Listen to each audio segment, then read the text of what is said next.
जन स्वराज पार्टी के 3 कैंडिडेट्स के पीछे हटने के बाद प्रशांत किशोर ने बीजेपी पर बड़ा हमला बोला है।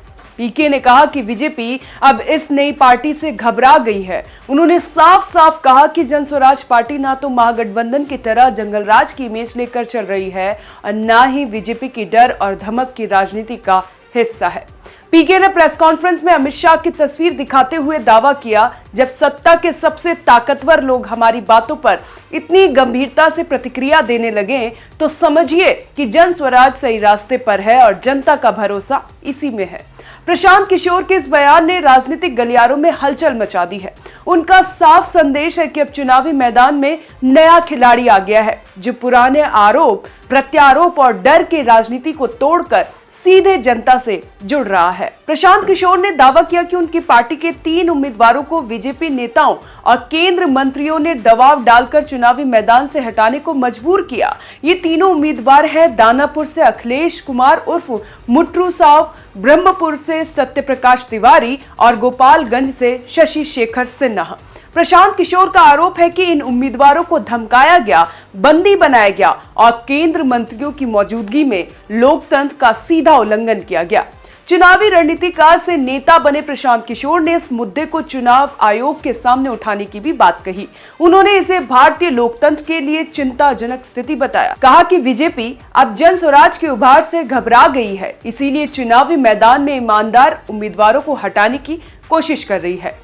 प्रशांत किशोर ने दानापुर सीट पर जन स्वराज के उम्मीदवार अखिलेश कुमार उर्फ मुट्रू साव को चुनाव लड़ने से रोकने का आरोप सीधे केंद्रीय गृह मंत्री अमित शाह और केंद्रीय शिक्षा मंत्री धर्मेंद्र प्रधान पर आरोप लगाया है। एक प्रेस कॉन्फ्रेंस में प्रशांत किशोर ने फोटो दिखाते हुए ये दावा किया है। ये भारत के गृह मंत्री हैं अमित शाह। अमित शाह जी हैं भारत के गृह मंत्री और साथ में है धर्मेंद्र प्रधान, जो भारत सरकार के मंत्री हैं और भाजपा के यहाँ चुनाव के अधिकारी हैं, प्रभारी हैं। देखिए आप लोग, आचार संहिता की बात होती है, वोटरों को डराने खरीदने पर आचार संहिता लागू है, लेकिन सामने का जो उम्मीदवार है उसको भारत के गृह मंत्री अपने साथ खड़ा किए हुए हैं, पूरे दिन बैठाए हुए हैं ताकि वो नामांकन भी ना कर सके। ये है भाजपा के चाल चरित्र चेहरा। ये देखिए भाजपा का चाल चरित्र चेहरा। और बता रहे हैं ट्विटर पर बैठ के कि जन स्वराज के उम्मीदवार भाग रहे हैं। आप बताइए, कोई साधारण व्यवसायी जो राजनीति करता है उसको भारत के गृह मंत्री अगर बुलाकर अपने साथ बैठा ले तो उसके पास क्या विकल्प बचेगा? और कहां है चुनाव आयोग? एक वोटर को आप पैसा देते हुए, डराते हुए अगर दिख जाए तो आप पर इल्जाम लगता है कि आपने आचार संहिता का उल्लंघन किया। और यहाँ भारत के गृह मंत्री और केंद्र में भाजपा के मंत्री धर्मेंद्र प्रधान खुलेआम जन स्वराज के प्रत्याशी को अपने साथियों के साथ, दल बल के साथ घेरे हुए हैं और इस पर कोई प्रतिक्रिया नहीं है।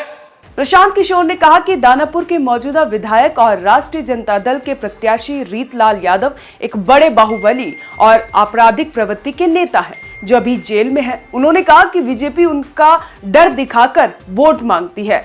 उन्होंने आगे कहा कि दानापुर में जनता ने तय किया था कि बाहुबली उम्मीदवारों के डर से न बीजेपी और न ही आरजेडी को वोट देंगे। प्रशांत ने दावा किया कि जन स्वराज के उम्मीदवारों को पूरी व्यवसायी बिरादरी का समर्थन था, लेकिन बीजेपी ने उनके उम्मीदवारों को रोक दिया। ये जन स्वराज के प्रत्याशी हैं डॉक्टर सत्यप्रकाश तिवारी। देख लीजिए, पटना में बहुत बड़ा नेत्र अस्पताल चलाते हैं और इनका चेहरा देख लीजिए कि एक दबाव में इन्होंने टिकट लिया है कि खुशी खुशी लिया है। ये देख लीजिए, इन्होंने जन स्वराज का टिकट लिया, जन स्वराज ने इनको उम्मीदवार बनाया। 3 दिनों तक इन्होंने सक्रियता से वहां प्रचार किया, लेकिन कल जब नामांकन वापस लेने की अंतिम तारीख था, परसों रात तक ये साहब अभियान में लगे हुए थे, प्रचार कर रहे थे और कल सुबह में अचानक से भाई साहब ने अपना उम्मीदवारी, अपना नामांकन वापस लिया है। और वापस लेने के पीछे का चित्र देख लीजिए। उन्होंने एक चित्र जारी किया है जहां पर डॉक्टर साहब अपना नामांकन वापस ले रहे हैं। हम चित्र जारी कर रहे, देखिए धर्मेंद्र प्रधान हैं और यही डॉक्टर सत्यप्रकाश तिवारी हैं। इनके घर पर बैठ के इनको देखिए क्या किया जा रहा है। प्रशांत किशोर ने आगे कहा कि ब्रह्मपुर सीट पर बीजेपी की सहयोगी लोक जनशक्ति रामविलास के बाहुबली नेता हुलास पांडे चुनाव लड़ रहे हैं। ब्रह्मपुर से जनस्वराज के उम्मीदवार डॉक्टर सत्य प्रकाश तिवारी ने अपना नामांकन किया था। उनके नामांकन वापसी को लेकर प्रशांत किशोर ने बीजेपी पर गंभीर आरोप लगाए हैं। गोपालगंज सीट पर जनस्वराज के उम्मीदवार डॉक्टर शशि शेखर सिन्हा को लेकर किशोर ने कहा, बीजेपी नेताओं ने रात में उनके घर जाकर दबाव बनाया, उन्हें मजबूरन अपना नामांकन वापस लेना पड़ा। प्रशांत किशोर ने ये पूरे दावे प्रेस कॉन्फ्रेंस में किए, बकायदा फोटो दिखाकर।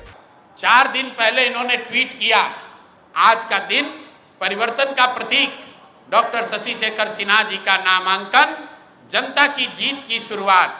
यह है डॉक्टर शशि शेखर सिन्हा। परसों रात में 8 बजे तक चुनाव का प्रचार कर रहे थे। रात में 11 बजे के बाद वहां के भाजपा के एमएलसी और अन्य कई बड़े नेता डॉक्टर साहब के पास पहुंचे और इन पर हर तरह का दबाव बनाकर ये मजबूर किया कि आप चुनाव में अपना नामांकन वापस लीजिए। कल सुबह सबसे पहले जब मुझे ये सूचना मिली, वाईबी गिरी जी ने इनसे लंबी बात की फोन पर। इन्होंने कहा कि नहीं, मैं बिल्कुल जनस्वराज के साथ हूं, किसी भी तरीके से पीछे हटने का सवाल नहीं है। उसके बाद मेरे से इनकी फोन पर बात हुई है। 11 बजे डॉक्टर साहब से बात हुई है। डॉक्टर साहब ने कहा है कि प्रशांत जी, हम पर थोड़ा दबाव बना रहे हैं लोग, लेकिन मैं पूरी तरीके से आपके साथ हूं। उसके 2 घंटे के बाद डॉक्टर साहब अपने घर से निकले और जाकर अपना नामांकन वापस करने का आवेदन दे दिया और अपना फोन, अपना सारा सार्वजनिक कॉन्टैक्ट उन्होंने बंद किया हुआ है। और ये चित्र भाजपा की ओर से जारी किया गया है, जिसमें वहां के भाजपा के प्रत्याशी और भाजपा के बड़े नेता डॉक्टर साहब को गले लगा रहे हैं और ये बता रहे हैं कि भाजपा के समर्थन में इन्होंने अपना नामांकन वापस लिया है। प्रशांत किशोर ने कहा कि बीजेपी अब जनस्वराज से घबरा गई है, क्योंकि ये पार्टी ना तो महागठबंधन की तरह जंगल राज की इमेज लेकर चल रही है और ना ही बीजेपी डर की राजनीति का हिस्सा है। उन्होंने कहा कि जनता तीसरा विकल्प चाहती है और जनस्वराज वही विकल्प बनकर उभर रही है। कैसी लगी ये जानकारी, आप हमें कमेंट कर जरूर बताएं और देखते रहें ONOG इंडिया।